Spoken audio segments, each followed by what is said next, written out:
Bueno, conversaremos con Fernando Mora, director ejecutivo de la Cámara Venezolana de Transporte Exurbano. Siempre con Fernando hacemos un repaso, ¿no, Fernando? Y un balance de las cosas de un sector tan importante y que tiene un peso significativo cuando muchos a lo mejor no lo miden dentro de lo que es la actividad económica del país. Y en este sentido me gustaría, ya que estamos finalizando el primer semestre del año, ubicarnos en cómo están las cosas, siguen más o menos igual, se han dado pasos importantes, el tema de las tarifas, el tema de la movilización, el tema de las unidades, el tema de la renovación, en fin, son tantos, ¿no?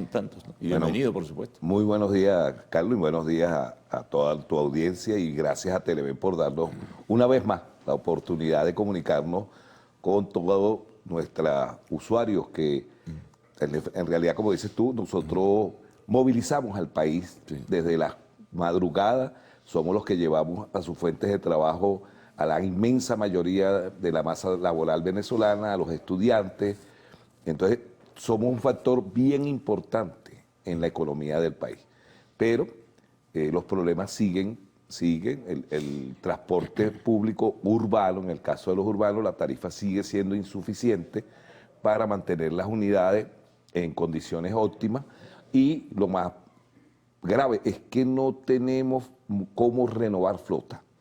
La flota se sigue envejeciendo, no hay un programa de renovación de flota o de auxilio a los transportistas que le permita ir a un programa de renovación de flota. Se ha venido pidiendo, se ha venido trabajando en ese sentido, pero realmente no hay una respuesta contundente que salve ese proceso de deterioro que hay en el transporte urbano y suburbano. Ahora, ¿qué ha hecho? Por ejemplo, no ha habido respuesta, me dices, de parte del gobierno, pero ¿qué se puede hacer? Incluso en alguna oportunidad creo recordar que conversábamos sobre la alternativa de buscar financiamiento de otro sitio, de otro lugar, incluso un financiamiento internacional para traer unidades. ¿En qué ha quedado todo esto? El tema interno es que la banca venezolana No da créditos. no tiene capacidad para dar crédito más de 24 meses, 12 meses. Ahorita abrieron para el sector privado y para algunos carros en particular. Sí. Un tema de 48, pero hay casi 50% inicial. O hasta más. Una unidad de transporte urbano está alrededor de los $150.000. ¿De dónde saca un transportista $75.000 para que le den 48 meses que no está aprobado tampoco? Eso necesita. Y en cuanto al crédito internacional, bueno, ahí es donde el bloqueo económico sí perjudica a los sectores de la población, ya que la banca internacional, pues son muy pocas las relaciones, o casi cero, que hay con la banca nacional. Porque uno puede pedir un crédito en el exterior, pero tienes que tener un banco en Venezuela que sea donde uno deposite el dinero para que se hagan las transferencias internacionales respectivas. Bueno, eso no ha sido fácil, sí se ha intentado, lo hemos intentado los transportistas, buscando mecanismos, sobre todo el sector interurbano. Hemos tratado de hacerlo, pero ha sido prácticamente imposible Lo que lograr pasa, esto. Fernando, que uno cuando recorre avenidas, calles, en fin, vas al centro de Caracas, por ejemplo, o a diferentes sitios y ves un deterioro, pero pasmoso, impresionante de las unidades del transporte colectivo, además con un grave riesgo para la vida de los usuarios. Precisamente, es una lucha porque la tarifa que tenemos no da para mantener las unidades en las condiciones en que los transportistas deseamos. Porque es que los transportistas queremos brindar un servicio de calidad, de confort, como fue en el pasado. Pero hoy en día, lamentablemente, la tarifa que tenemos no da para eso. Y está el grave problema del poder adquisitivo del venezolano, que juega un papel importante otra en la variable, ¿no? determinación de la tarifa, porque la tarifa es una tarifa que no la fijamos nosotros, la fija el Estado. Pero el Estado, una de las variables que utiliza es el poder adquisitivo del venezolano. En este Y momento, ahí, para recordar, está en 15, ¿no? sí. En algunos casos. ¿A dónde debería ir para más o menos ser rentable y tener el propietario o los propietarios de unidades un nivel para poder mejorar como tal y también, desde luego, mejorar el servicio? Nosotros hemos venido diciendo que para poder mantener las unidades en condiciones debería estar alrededor de entre 0,50 y 0,60 centavos de dólar para no tener que estar discutiendo tarifas cada 3 meses, si hay. Ahorita ¿En bolívares?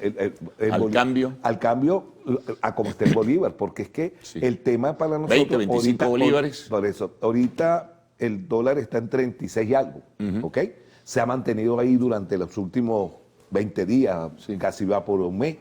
Ajá, pero nadie, nosotros, ni ninguno de nosotros, los transportistas, sabemos qué va a pasar con el dólar contra el bolívar en el proceso futuro. Entonces, por eso es que pedimos una tarifa que esté entre 0,50 y 0,60 para mantener las unidades. Porque para ir a un proceso de renovación de flota, en el 90% de los países, los municipios, que son los encargados, le dan subsidios directos a los transportistas para que ellos puedan ir a un proceso de renovación de flota, y hay una serie de beneficios también desde el punto de vista fiscal para que los transportistas puedan acceder a esas unidades. ¿Y eso es posible en Venezuela? ¿Los municipios no pueden dar ese aporte? No, ahorita algunos no, sí, tal vez otros no. Muy pocos pueden, son muy pocos los que pueden, pero es que este es un problema del Estado venezolano. Y un problema, y cuando me refiero al Estado no es al gobierno de turno, no, es al Estado, porque el Estado somos todos. Y quienes sufrimos el deterioro del transporte, al final somos los venezolanos. Y la inmensa mayoría utilizan el transporte público. Es una minoría los que tienen carro. Eso no es verdad que aquí hay una población que tenga... Ese cuento no existe. La realidad es que la inmensa mayoría se ven en la necesidad de utilizar el transporte público, y lamentablemente pues las condiciones no nos permiten brindarle el servicio que se merece el pueblo de Venezuela. Bueno, vamos a ver qué puede ocurrir a no corto plazo, porque ya sabemos lo que está, porque es tangible y se siente, sino a mediano plazo. Vamos a hacer una pausa, Fernando. Conversamos con Fernando Mora, director ejecutivo de la Cámara Venezolana de Transporte Extraurbano.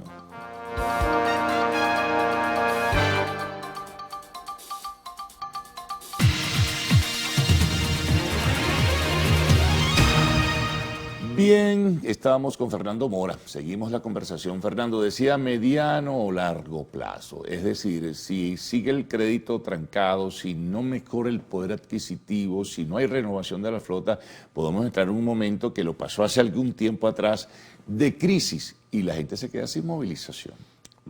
El Estado venezolano y el gobierno en particular tiene que tomar conciencia de la gravedad del asunto, ¿no? Bueno, nosotros venimos alertando desde hace tiempo en las mesas de trabajo que tenemos con el Ejecutivo Nacional y en el órgano superior del transporte, que de no tomarse medidas a mediano y largo plazo y en el inmediato que conlleven a ir a un proceso de renovación de flota en el sector transporte, vamos camino a un colapso. Cada día avanzamos más hacia ese sentido del colapso del sector transporte. En el ambiente lo percibes. Y ve lo que tú acabas de decir, o sea, la gente ve la calidad de las unidades que están en la calle.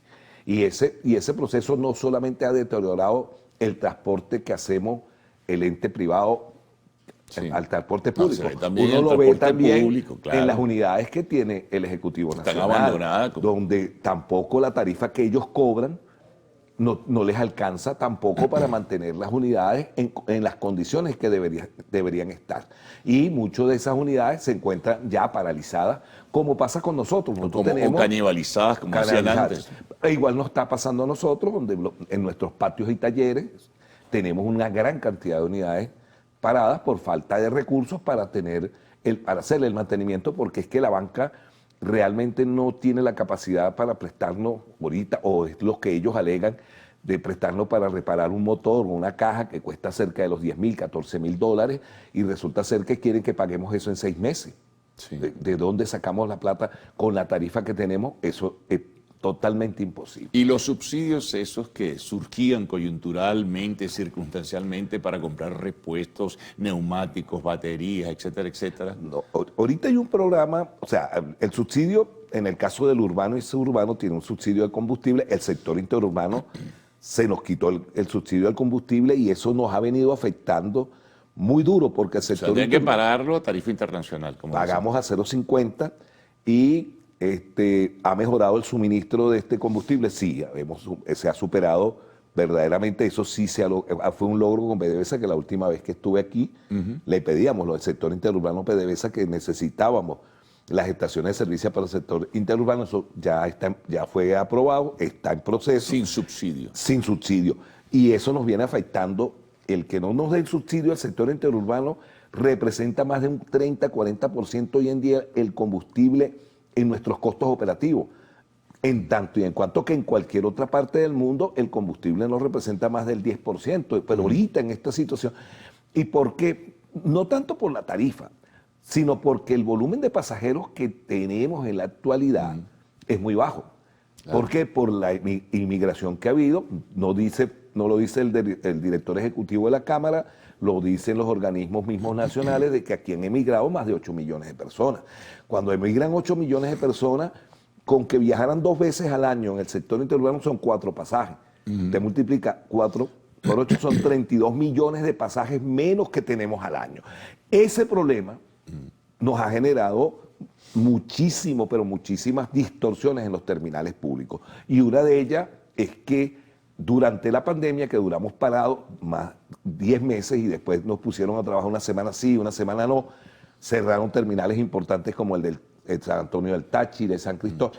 Eso generó una piratería en el país de la cual no nos hemos podido desprender. O sea, continúa. No, se ha agravado. Ah, caramba. Y cada día que pasa es grave. Yo invito, y nosotros... Es un riesgo también de seguridad. Ajá, de seguridad. Y nosotros a través de este medio pues le pedimos a la población que cuando lleguen a los terminales públicos o alrededor de los terminales públicos no se dejen convencer por ese tipo de personas que están ofreciendo los servicios en carros de 4 puestos donde el pasaje les puede costar hasta el doble. En los terminales hay suficiente demanda, o sea, oferta de servicio precisamente por la baja de pasajeros. Y ahorita hay una gran cantidad de unidades que hoy en día se ponchan, como decimos nosotros, o no salen a trabajar en los terminales públicos por falta de pasajeros. Pero ¿por qué hay la falta de pasajeros? Aparte de esa emigración y esos 32 millones de pasajes menos que tenemos, bueno, a eso se suma la piratería en los alrededores de los terminales, que nos viene afectando y que le hemos venido exigiendo a los organismos de seguridad que por favor tomen medidas al respecto, pero no vemos ningún tipo de efecto positivo para eliminar esto. Y la calidad de las unidades del transporte interurbano, esto ya para concluir, y del extraurbano, ¿cómo están? Nosotros hemos venido mejorando la calidad porque nosotros tenemos una tarifa, a Dios gracias, dolarizada, que lo logramos y tenemos más de 2 años y medio que no discutimos tarifa con el Ejecutivo Nacional. Está regulada, pero está dolarizada. Claro. Y eso nos ha permitido mejorar la calidad de las unidades, más no podemos ir a un proceso de renovación de flota por el mismo tema de que no tenemos el volumen de pasajeros necesario que nos permita eso y el combustible que no nos deja ir a un proceso de renovación de flota. El costo del combustible a nosotros, y por eso estamos pidiéndole al Ejecutivo Nacional que nos devuelva. Nosotros estamos dispuestos a pagar una parte del combustible. Le hemos propuesto al Ejecutivo 0,20 centavos de dólar por litro, pero que se nos subsidie los otros 0,30, no en dinero, sino que se nos cree una cartera de combustible, pagaríamos los 0,50 en las estaciones, pero el Estado nos devolvería los 0,30 en una cartera de combustible, de manera tal de que cuando vuelva, y que eso sea a través de un código QR asociado a la placa de la unidad. Bueno, vamos a ver qué responden las autoridades en este sentido. Fernando, muchas gracias por toda la información, es importante porque la mayoría de las personas que nos ven, sin duda alguna, se mueven en el transporte colectivo. Nos vamos a una pausa, al regreso, arte y espectáculos en lo actual.